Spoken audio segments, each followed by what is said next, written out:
I took my Kawasaki Ninja 500 halfway across the state, over 100 miles in one day. Here are my thoughts. All right, so 7:30 in the morning, getting my music ready, looking at my directions. I'm in a random parking lot because I'm not trying to have my house on display. At this point, we're feeling good. It's the beginning of the journey, and you know, I'm hyped up. I got the coffee in my veins, I got the music in my ears, and we got a whole journey ahead of us that we're about to embark on here. So, you know, this is the longest I've ever done on this bike, longest trip I've ever done on this bike. So at this point, I'm just excited to put this thing to the limits. So as we're going, nothing crazy so far, you know, just getting warmed up, and we head to our first exit. This is gonna send us west towards the middle of the state and get us closer on track to East Lansing. And as I saw on my phone before, this is the morning time. It's about 54 degrees, so a little bit chilly, maybe a little bit chillier than some may like, but some also may argue that this is some of the best weather that you can have for riding a bike, because you know, you can have some decent gear on and not be over sweating, cause a little puddle in your pants. Now, this is where things take a turn for the worse. All right, we hit some stop and go traffic, and I'm sure anyone that's driven a manual vehicle can agree that stop and go traffic, when you got to work a clutch and some gears, it's just not the best. It definitely is one of the weak points of having a manual vehicle. But at least when it comes to a bike, it's not too bad being on the Ninja 500, as it is a lighter bike. It's not like a Honda Goldwing or something massive, like a big old Harley or something along those lines. It's light, it's nimble, and it's not too much strain. Now, we finally get to the point where we get past the traffic and we are on the main freeway that we're going to be on for the majority of the trip. We're on 96, so now we're going north. And at this point, I'm just having a great time. Past the traffic, we're able to pass cars freely. We're actually able to stretch the bike out and get that engine to actually work. And at this point, we're about 30 minutes in, and I do this little hand signal to signify that, yeah, the back pain, I'm starting to feel it a little bit. Nothing too bad. I'm sure the stop and go traffic didn't really help, but you know, and I'm 21 years old, so I'm not like a real old fella, but just being on a sport bike, you know, it does strain the back a little bit. But like I said, about a 1 to a 2 on the pain scale, I'd say nothing too crazy, and we're still having a blast.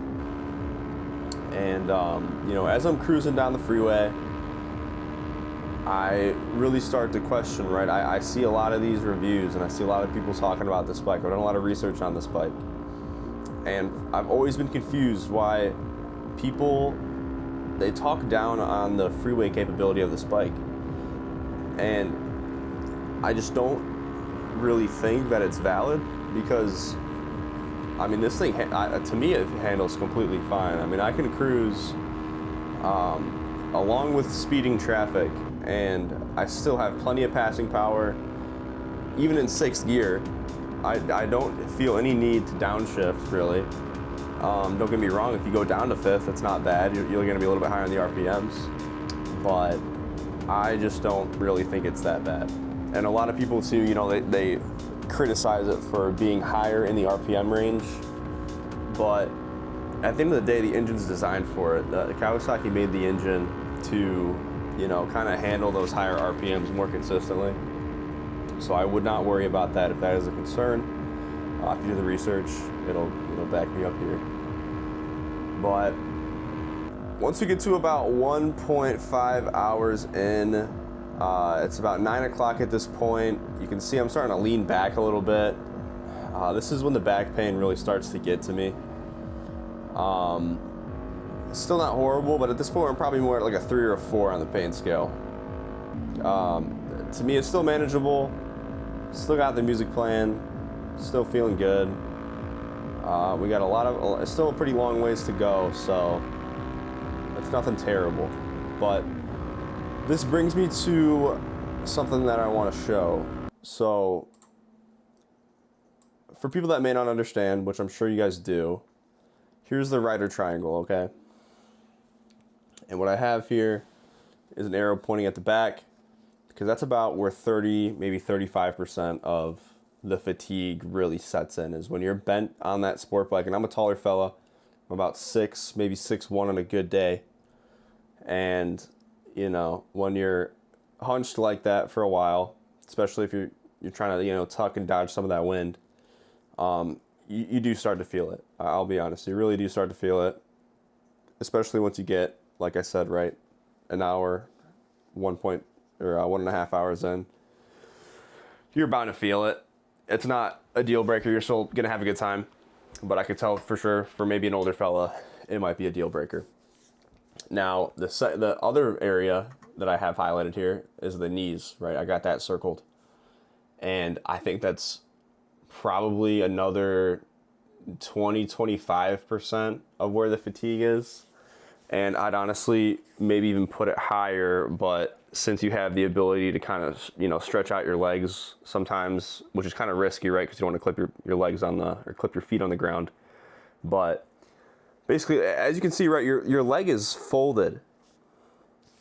So when it's folded like that for hours at a time, or even fractions of hours at a time, I mean, you're restricting your blood flow, and it's just not comfortable over long periods of time. It's not like being in a car, you know, where you have like more of a right angle, and it's especially not like being on a Harley where you're essentially leaned back and your legs are in front of you. So that is also probably the next biggest area of concern. The other the other area that I don't have highlighted here is the hands.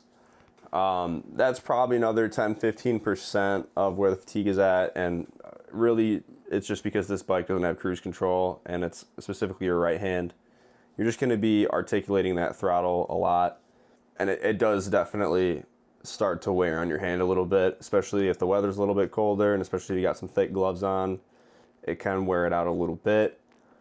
And then finally, just the wind.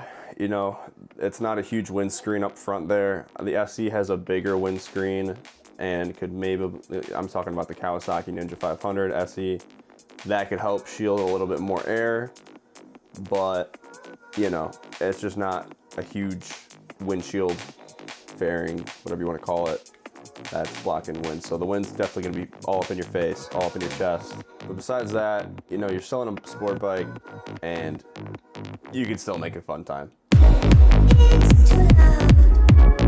Talking to you in all these apples. You can't hear me. I'm putting too much on the line. They ain't telling me not to wait. It's too loud. Talking to you in all these apples. You can't hear me. I'm putting too much on the line. All right, so at this point, and yeah, the back pain, it's really starting to set in. Yeah, this is at the point where I'm just kind of ready to get off. I'll be honest. I get to the point where I'm just like, all right, let's just get this thing over with. It's still fun. Don't get me wrong. When you get to this point, and especially when you got some beautiful views like this, you know, I'm going through some farmlands near East Lansing, and that you know, that's always a nice touch. But you have to really, really like riding a motorcycle. You have to really like driving to want to get this far in.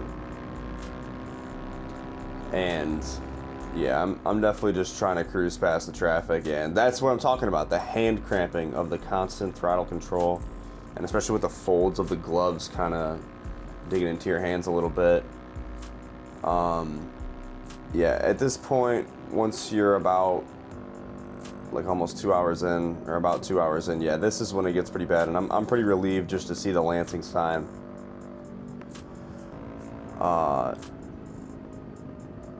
Yeah, it just, this is when I really started to realize why cruisers exist and why touring bikes exist. You know, they really do exist for a reason. And you know, I just thought to myself, oh, you know what, like, I'll just ride a sport bike. How different can it be? You know, I'd rather sacrifice comfort for speed and handling, but this is where you really start to realize those benefits of sitting back and having your legs forward. But yeah, we're off the freeway, just going through basic roads in College Town. Pull up to my friend's fraternity house. That pretty much concludes the trip. And I'm just hitting him up, seeing where he's at. But besides that, I did record this little video at the end just to get a more raw reaction, and I'll just let myself take it from here. All right, so over 90 miles on the Ninja 500. I did make it to East Lansing. This is my buddy's frat house. Overall review, would I do it again? No. But if I went with other people, maybe. And if there were stops in between, then maybe. But it just honestly was not that great of an experience. Definitely got pretty tired once we got about 75% of the way through. My legs were hurting, my back was hurting. It definitely, got to a point where I was just kind of ready for it to be over. But at the end of the day, it does it, and it doesn't do it horribly. It's just not a touring bike at the end of the day. But if you really had to make it happen, and you're really balling on a budget, I mean, it's something you can do. But let me know what you guys think. Let me know if you have any questions, comments, concerns. Just be sure to leave them in the comments below. Be sure to like, subscribe. Besides that, I'm about to head back. Peace. Be sure to like, subscribe, and comment. Thanks for watching.